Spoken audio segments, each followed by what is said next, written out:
What's up everyone, welcome to this video.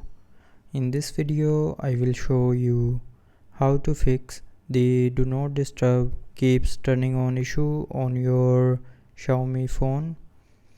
So to fix this issue, first of all open settings.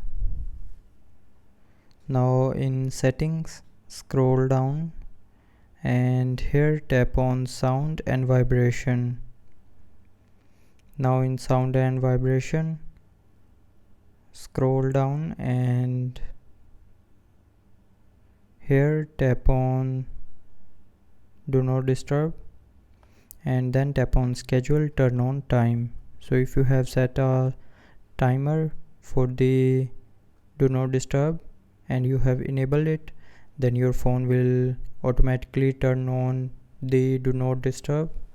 So turn off this button and after that your issue will be fixed.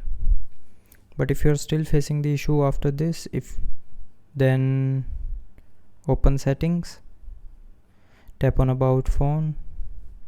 Now tap on the software version and from here check if you have any available update or not. So if you have any update available, then update the phone to the latest version, and after updating the phone the do not disturb issue will be fixed.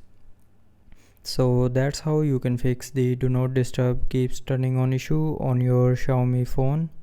So I hope you liked the video. Thanks for watching.